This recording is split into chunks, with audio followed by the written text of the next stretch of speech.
This is part 2 of my 2016 Frankenstein's monster.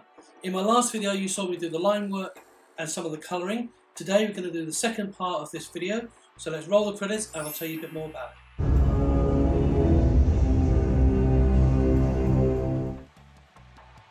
In my last video, as I mentioned, I was doing the outlines and the colouring in.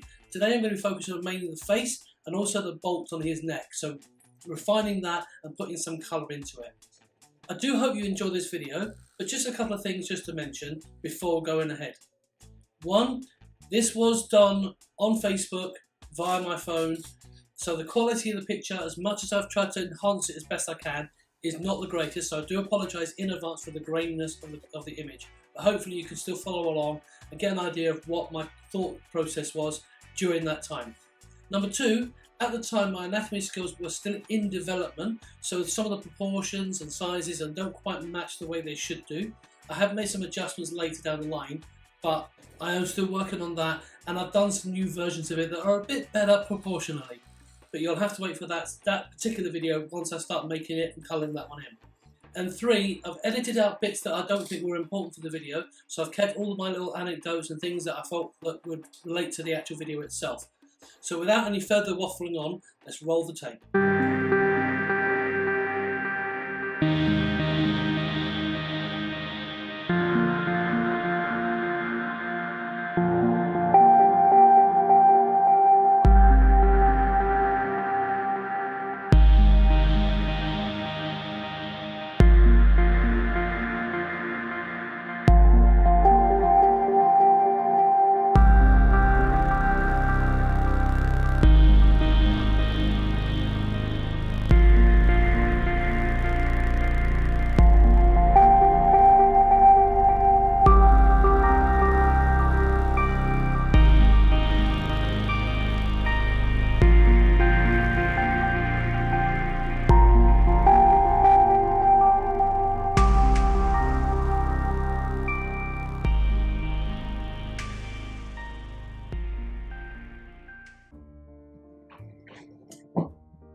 Good evening, everybody.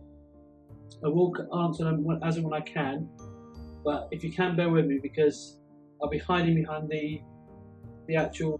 For those that have been watching this stream over the last few weeks, so far I've been working on my Halloween picture, as you can see in the background. The last character I did was the mummy, which you can see on the far right. And yes, last time I was actually working on the inking side of the Frankenstein. So I'm going to be doing some colouring inside. I probably won't colour all of it. I will try and do some of it, mainly because I'm going to be doing some touch-ups as well before I start actually the painting side of it. But I'll go into that in just a moment. To begin with, I say this is what I've been doing before. When I originally did the original artwork, this was the Frankenstein that I did. I don't know if you can see it very well, but this is my original Frankenstein. And as you can probably see, I went on the original picture, I went for kind of the traditional blocky, robotic Frankenstein character.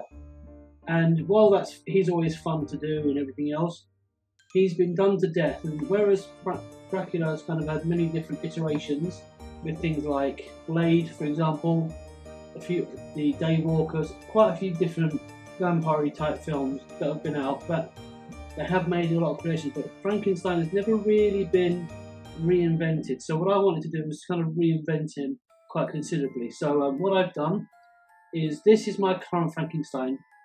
Now you might not be able to see everything because I'm working through the colour scheme at the moment. But what I've tried to go for is something very, very aggressive, very buff.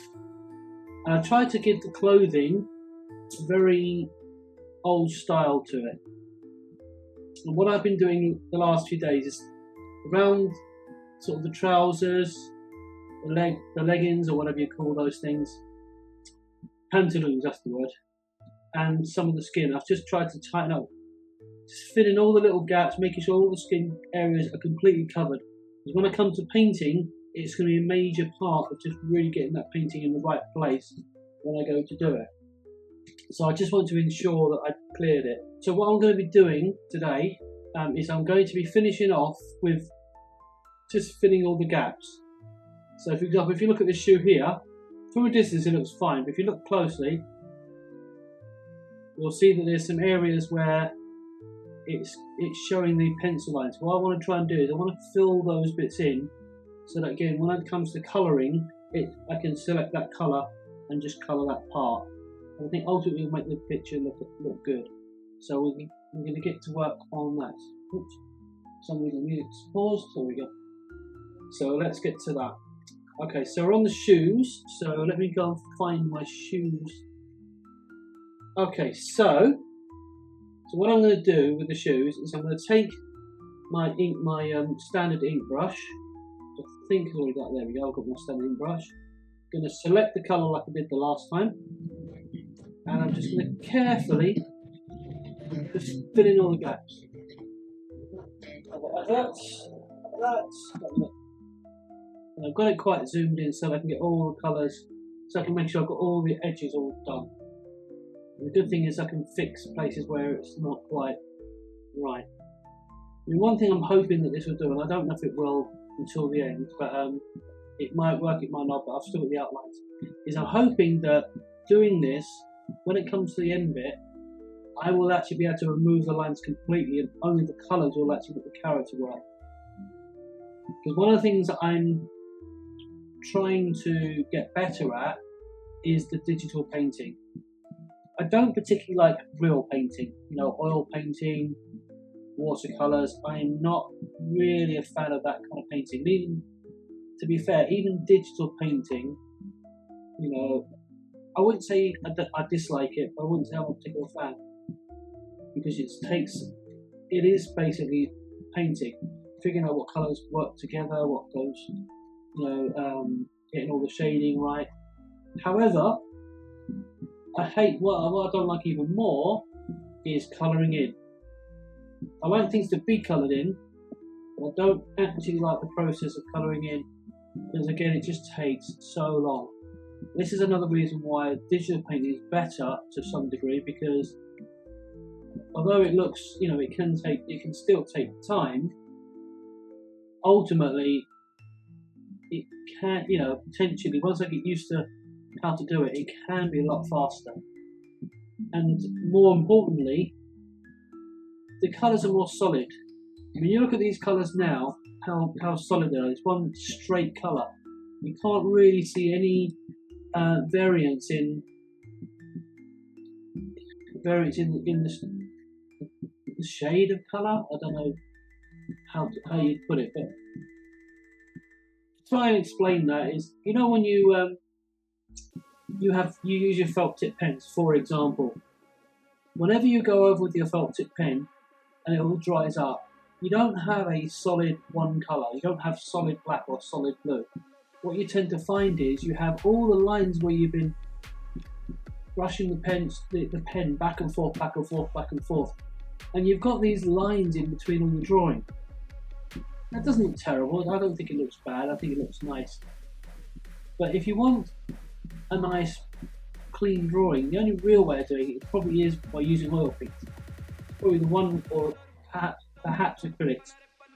Anybody experts with painting will probably know, so I'm not going to profane that I know. So if you're a painter and you know, please don't shoot me.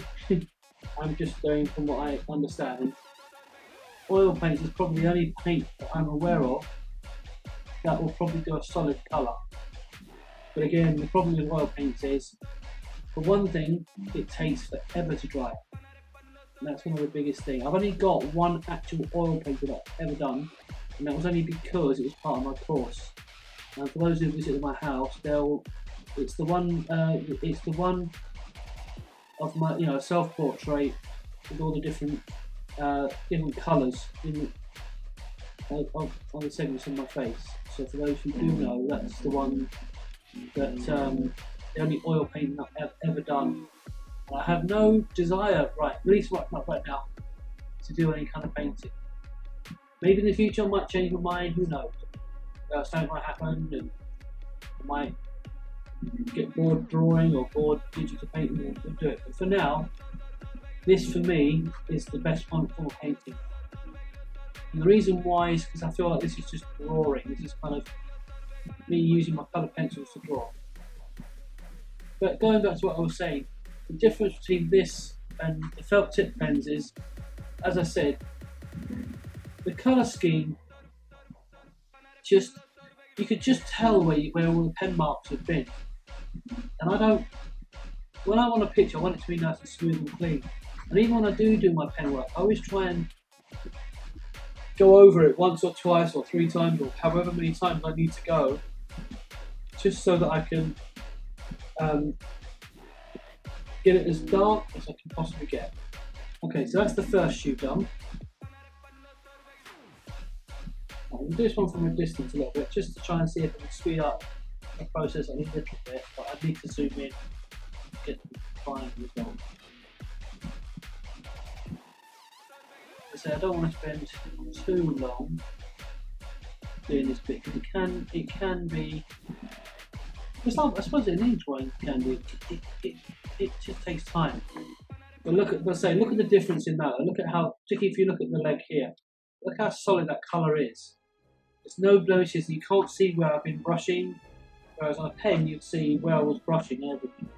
But hopefully, one thing that I do hope that this painting and all this thing I'm doing now, that I'm showing you, will give you an appreciation for how much work goes into making an artwork.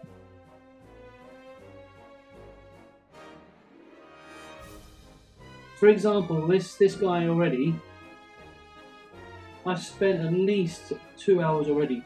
No, actually, tell a lie. I spent probably, I'd say probably about 3, maybe 4 hours in total doing this guy.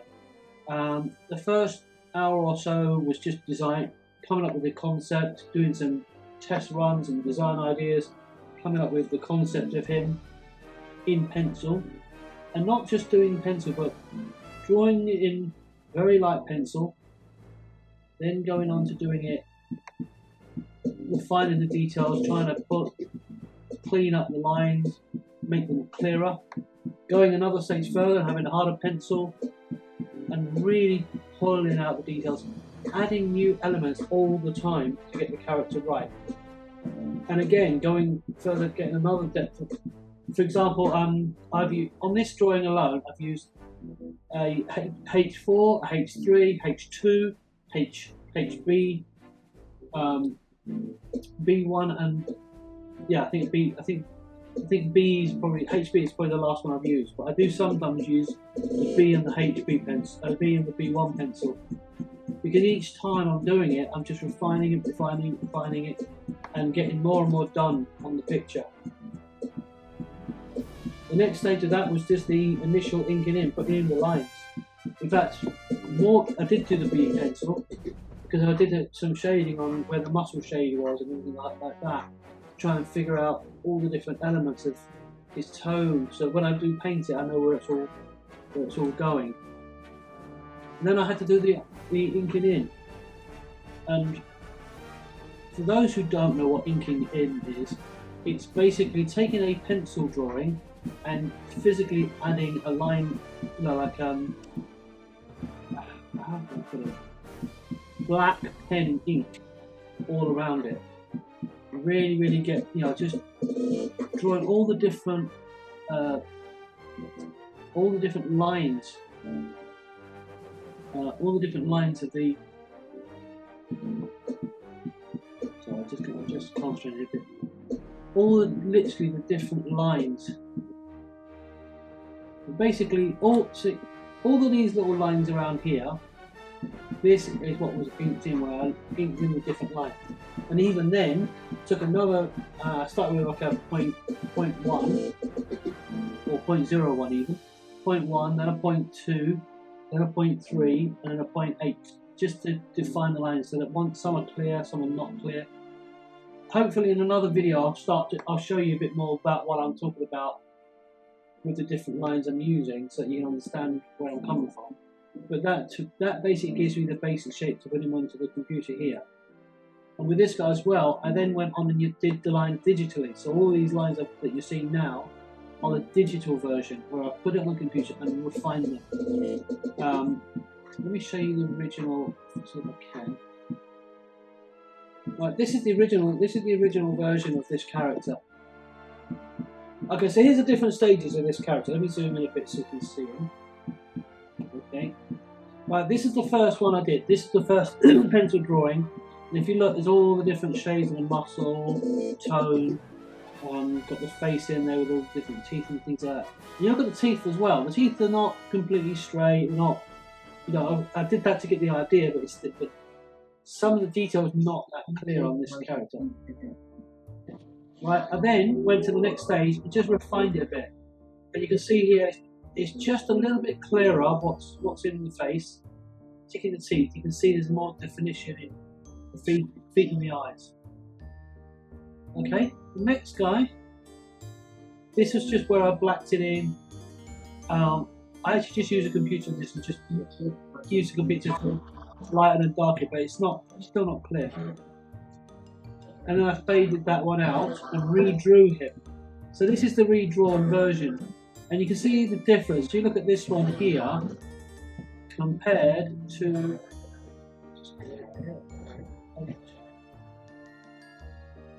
Sorry. So you look at this one here compared to that. Let me move his head down. Zoom slightly. This is the original head. See how much more detail, how much clearer it is to see all the different elements of the bolts and things like that compared to the original. So this is just to give you some idea of how much work actually goes into any one of these drawing. And hopefully, you know, this video that you're watching today will help give you a bit of an appreciation for the amount of work that does actually go into crafting these ideas. Okay, so the next thing we're going to do is the eyes. So I'm going to put that one right screen. There we go. So I've got some nice golden looking eyes here, making them look like they're old and decrepit and everything else. So I'll get my brush again. That. Again,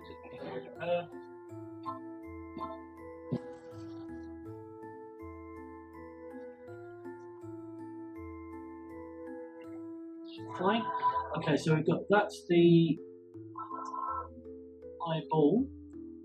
This is the not the pupil, the retina, that's it. And again, going to do the same thing before. Sample this colour. And just colour in. Okay. And again, this is just so that I can, you know, when it comes to the colouring in, even perhaps without the lines, once I've done this, maybe without the lines, you'll probably see a bit clearer what this is going to look like. It probably doesn't look like I'm doing very much right now, but I'm actually just filling in just a gap so there's no gaps at all. Let me see if I can see what it looks like without the outline. See on the outline, see here how there's no gaps now. Although I have seen there's a bit of a gap here, so I'm going to do this bit here.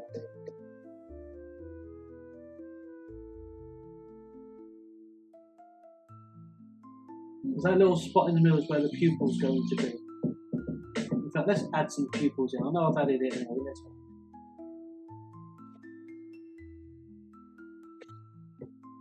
The good thing about this is let's just do circles. Done. More detail will be added to that as well. And as I move forward, you'll see this developing. Okay, so we now got the eyes done. Okay, so close the eye one. That's all done. One thing always remember to save. I know it sounds you might not think it for drawings, but always save your work as you go along. Photoshop does have its own save function, and it has a neat feature nowadays where you can actually, if it crashes for any reason, it actually allows you to resave it. So it remembers what you last did. Now, to be honest, on the scars, the scars actually look like they're okay. They don't need a lot of work. Just maybe some little tweaks here. The scars on the whole look like they're fairly, don't really seem to need much doing. The only areas I can see is where there's like where it's creeping into the face. So I'll just highlighting those little bits there. I'm trying to be careful not to colour too much because I don't know if you can tell there's stitches going on there on the side of the face there. So I'm just trying not to go into the stitches so I don't have to repaint over them ideally. The stitches will go over the top anyway, so it's not the end. If it does go over, it's not the end of the world. I'm just trying to get all the scars in there. And the thing with scars is I'm trying to make them so that they do have a point to them, like a sharp edge, just to get that sense of realism that they are scars. These are sort of the cracks in the top of the face. Because on my particular version of Frankenstein, I've actually made him look like the stitches come apart, and so some of the insides are starting to show. In the original cartoon, or the original sort of versions of them, typical images that you see of Frankenstein, Okay, I'm good. he tends to have scars anyway, but you never actually see what's beneath the scars. You know they're there, but you don't know kind of why. Give it a bit of aging. Because the way it is the character Frankenstein was basically body parts from different people. You know, well, sorry, correction. Frankenstein monster was created by Dr. Frankenstein with many different pieces of deceased bodies. So that's what the whole idea came from. At this point, so I've made his skin kind of a yellowish colour where it just shows where it's been a bit old. And the fact it's all cracked as opposed to it being just loose skin, to give the idea of that, you know, it's been drying for a little bit. Yes, that's the plan, Carl. Carlos. Hope you are though, mate. Make them all look dry and cracked. You know, like best to describe it. You think of, you know, like the pictures of deserts where there's been where the sun's not been, the sun's been a bit intense, and you've got all this dry sand with all cracks in it. That was kind of the look or the impression I was going for.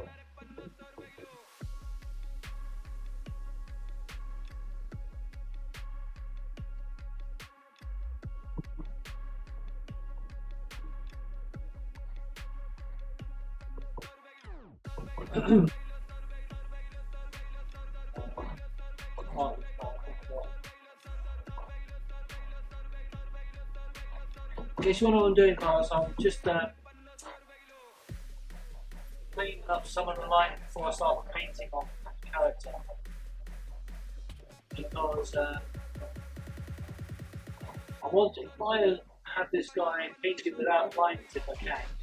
If that makes it different, I'm training myself to try and paint better. I'm still trying to learn to do these things quicker as well. I will get faster as I go along, so keep doing it. The more I do this, the quicker I am going to get. And truth be said, speed is not about doing it faster, it's really down to confidence. That's where the speed comes. You know, artists trying to be quick, really trying to be faster at what they're doing, and being super fast. And you get frustrated because they're not quick enough. And when you're saying, you know, it's not about speed, it's not about being fast, you know, you need to take your time on it. And that is so true. And I'll tell you the reason why I say it's true is because it's about confidence. If you're trying to be quick for being quick's sake, you're not going to really learn much. You're not going to really grow in your skills and your ability, because you're trying to be quick instead of thinking, well, I need to be good at what I'm doing. I need to do it well. So here's how he looks at the moment. So you can start to see him starting to come together now. Okay, so the cracks are starting to show, and you start to see his face come through, and see how the lines are all now sort of clean against each other, blending together. I think once I finish painting this bit, once I finish doing this, hopefully, all things going well, it should show up where I need to work and where I need to clean, you know, add extra colours in it. But I'm working on it piece by piece until I get there. Okay, so we'll do the next bit of stitches. This is the actual stitching. Well, to be honest, that doesn't look too bad actually. That stitching looks quite good. Doesn't look too out of place, but we'll do it anyway. You sure it's not me in the mornings? There's one thing I want to do with this guy when it comes to digital paint, which, to be honest, I struggle doing in drawing and drawing characters, is making these stitches look like they're going into his skin. I've thankfully never had any stitches in me, but obviously stitches, when you have an injury and you get stitches by the doctor or whatever, those stitches go into your skin just like they do in clothes. And I imagine that there is a little bit of a bend on the surface of your skin as it goes, as these stitches are in. And I did try initially to draw in those edges, but it didn't quite look right. So I'm hoping that as I, pursue the painting side of this character, that I can add the sense that there is some kind of bend in the surface of the skin, make it look like the stitches are actually penetrating the surface, penetrating his face. And I'll be honest, again with the stitches, I didn't want to do the typical way of stitches, like a big scar and there's lines across it. I mean, it's fine for a cartoon, for just a quick comical sketch. But for those who've seen the, who've been watching and seen the picture, the main picture I've been drawing,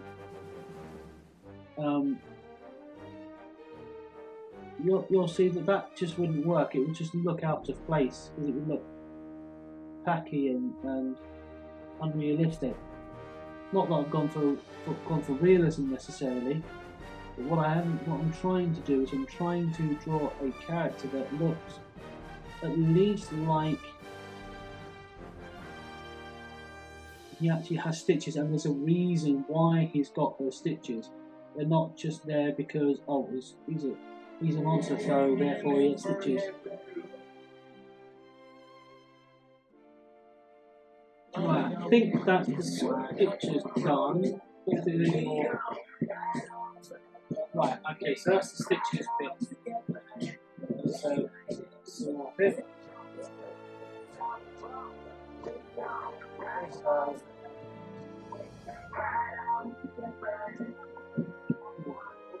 Right.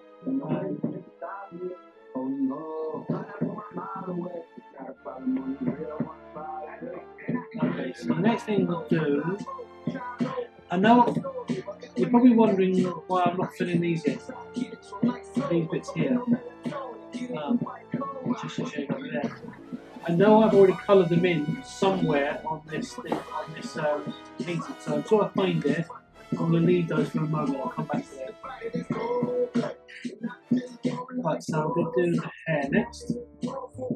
So I'm going for a nice dark set of hair. Right, you can see here where I've missed where the hair's not completely coloured. This is where this bit that I'm doing right now is important. Because that way it makes the hair really stand out on top. Okay, so just trying to get the hair in there. And again, this is just to make it easy, but when it comes down to the actual painting side of it, I'm going to need to have a solid level of one colour to, what's the word I'm looking for here, that I can put into what's called a clipping mask. And the clipping mask bait is, in a nutshell, a means of just preventing me colouring anything else but that particular area that I want to want to paint. So for example, I'm putting some shade on it, or I'm putting some hairlines on it. Instead of the hairlines going over the face like that, the clipping mask, I can do that, but the clip will only colour here, won't colour there. When I do that part, you'll see what I'm talking about when I get to that part. It probably won't be tonight. I wanted to do it tonight, but I don't think I'm going to be able to do it tonight, because this is going to take a little bit of time to get this all done. But I think it's going to make a massive difference once it is. Good thing is, it's only really seems to be the edges where the hair sort of, the strands are sort of sticking out. It seems to be needing work.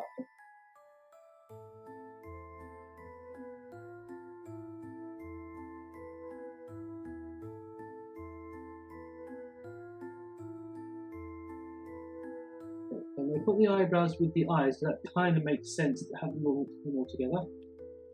Okay, so I'm going to zoom in, do the eyebrows. Again, the eyebrows shouldn't take too much work. It's not like the hair and like the stitches. There's not, A, they're very small, and B, they're pretty solid in terms of the colour. I think with the eyebrows, when I did them rigid, because it was such a big solid shape, it wasn't such a difficult task to colour them in. It's always a scary thing to talk about, you know, one's art on a personal level, because it's, I'll be honest, it's very difficult to talk about your artwork without sounding like you're being pretentious or arrogant or self-glorifying. But I will say this, for me, is I've never, not that I have not liked my art, I've always liked the artwork I've done, but I've never really felt like I'm good, I'm great, and I know a lot of artists will say the same thing. A lot of artists, even though they're brilliant artists, and some of them, I'm not even close to some of the artwork that I've seen out there, and I know that all of them will say, "Oh yeah, my artwork's not that great."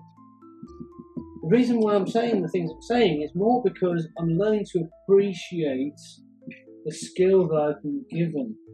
You know, it is something you can learn. Anyone can learn to draw. You know, it's not out of anyone's reach if you really put your mind to it. I know it sounds like I'm quoting Back to the Future, but it is true. If you put your mind to it, you can achieve anything. You can get better at these sort of things. And in the recent months since I've been sort of doing this, right, there's that bit I was looking for.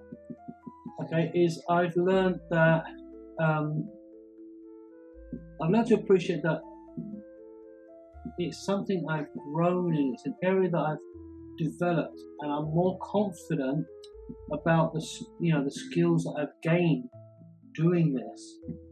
So it's not a big-headedness. It's not a I'm so good at this and I'm good. I don't think that way at all. I find it hard to even think that I am good. It's only other people that have really shown me that I've got, you know, that they've shown me their appreciation of what I do, and that's given me the confidence and the courage to keep going. But it's not been something I've personally felt like, yeah, I'm really good at this. I'm an expert, not an expert, but that I'm talented, or I'm this, or whatever term people will use on my skills. I've not really felt the sense that I am that good. It has taken a lot of not soul searching, I don't think that's the right word to use. But I have certainly had to learn to be grateful that I've been given an ability to do this kind of stuff, and I'm trying to be more, and I've learned to be confident rather than discouraged or thinking that someone else is better than me, or I'm not good enough, or whatever. And it's been a real positive journey for me of late. And even with this guy, although I'm happy with how he looks generally, I still feel I can do better. I still feel like I can improve on that. I can grow, and I can perform this touch much more effectively.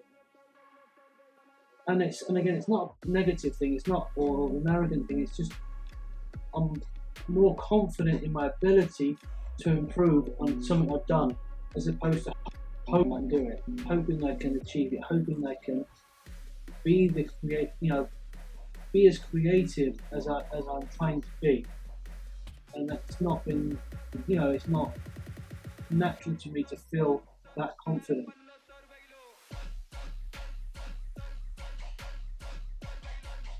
This is probably one of the bits that I've been looking forward to the most in this character, is the bolts. So I'm going to scroll down to the bolts. So here's all the bolts. So what I'm going to do first, rather than just trying to paint each individual bolt as I go along, what I'm going to do is I'm going to hide some of the colours first, so I can only see the colours I'm starting with. It just makes it easier for me to see where the edges are when I'm doing this. So that's kind of the reason behind it. From this angle, it looks like this is purple. I know it's not, but it looks like it's purple. And again, this is only the base colour. This is only the base colour. This is not a finished colour scheme. So just to be aware of that. You know, there will be more colours going on this. We're going to try to keep these lines as straight as I can. Out of all things in this picture, the bolts have got to be the most accurate and straight and lined up. Obviously bolts are dead straight, unless they're chipped, and even then, you know, they still have their level of what's the word? They still have that sense of form, sense of symmetry. Symmetry, that's what I'm looking for.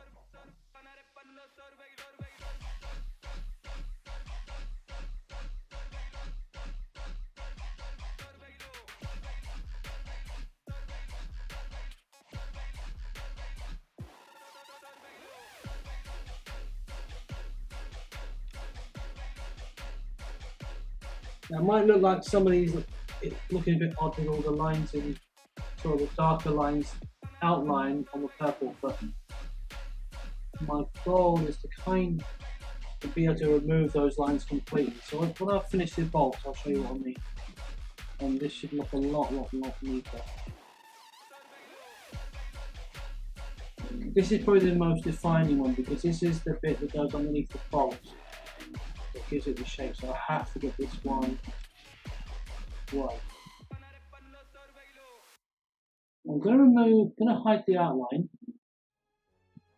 I'm hoping that that's going to show. Yeah, there we go. Look at that. See, now I can see where these lines are going to go. I can see it before.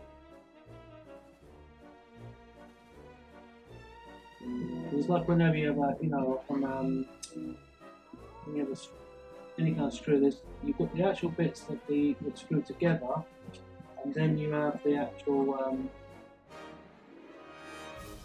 middle part that kind of holds it all together. And that's the bit that I'm trying to get looking at least like there's a core to the bolt itself. And this is good because it now shows me where I need to add some extra colours. Whereas with the outline on it, it wasn't so easy to spot. And again, you can see where I need to add core a bit more. See, that's the one problem when you're inking it in, particularly when you're inking it in and you're putting it on a computer as well. It hides some of the line work and what you think, because there is a black line in between the colours that you've put in, it looks like there's no gaps. When you remove that black line, that's when you kind of see all the little gaps and pieces that need to be added to give this the sense of depth that it needs. Now what that means is, it means I'm going to have to go round and fill in those blue bits again where I've edited this, so it all blends together nicely. In fact, the core probably even needs to go underneath this as well, so that it will really blend properly.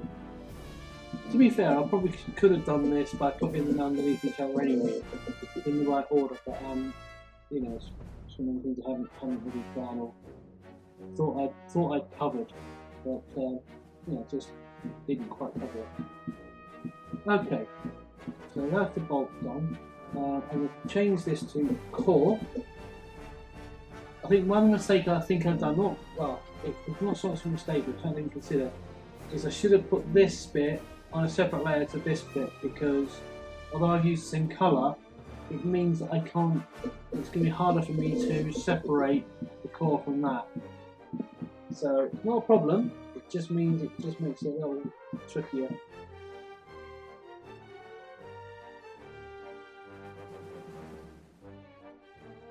This whole process I'm doing is about refining this so that it looks more as accurate as I can get it. I want this to be as bolt looking as I can possibly get it. And I can see, you know, this is showing me that there are some elements that I need to work on. I must be honest, I didn't actually expect this to be as complicated, this bit, as complicated as I thought.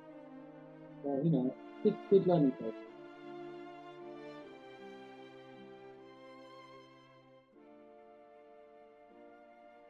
I'll be honest, I think I've worked on probably the bolts the most in this whole piece.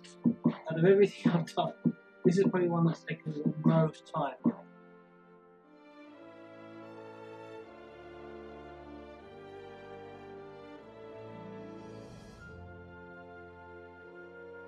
Well, I think once I've done the bolts tonight, I'll probably leave it, call it a night for that. I admit I'm a bit of a perfectionist, and you know, I would say I'll apologise for that, but I need to be, I'm going to do this kind of stuff, I need to make them do it well. So we'll do this one slightly differently. Because I know the core was the main issue, let's do the core first. I think because of what I've learned from the previous one I've just finished, I might have a better way of doing this one, which won't take so long. Again, you can probably see what I'm saying about, you know, these things can take time. Now, it's only probably taken me so much time because I'm not really, you know, it's not, digital painting is not a skill I've really learned that effectively yet. Drawing is one thing, doing this is, you know, digital painting is a lot trickier. And it's a case of just learning how I can make this work in the quickest possible way. And because I'm a stickler for detail, I'm probably taking, to be fair, I'm probably taking a lot longer than somebody that's really used Photoshop more extensively. Someone who's a bit more familiar with it will probably zip through this and straight away know, oh yeah, you should do this, you should do that, whatever. I'm not skilled at that level yet, where I can really do that. And it's just something that I'm going to have to really learn. Now, what I was saying about layer masks and stuff like that, this isn't layer mask, but because I've got it over the top, because it's on the layer, I can paint on here and see how it only comes on the yellow bit. See, this one's almost done already. Got some nice looking bolts there.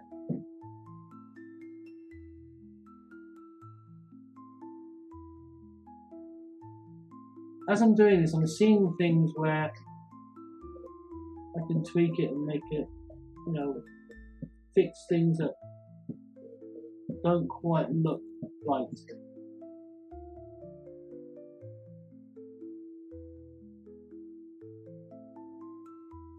Right, I think that's about it for tonight. So there's my bolts, and they look, no, not too bad actually. Once I've finished colouring it in, the bolts should look a bit better. Also put all shading and colour and shine. But they're looking alright so far, I think. So that's where it's at the minute. Look at the difference between the bolt, with the lines in and the lines without.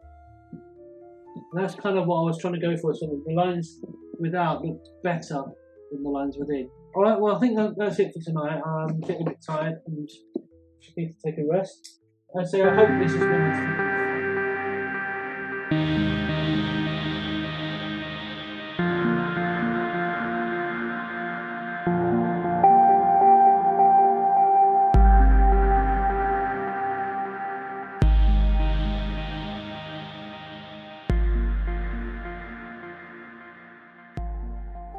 Well, that's part 2. You want to see part 3?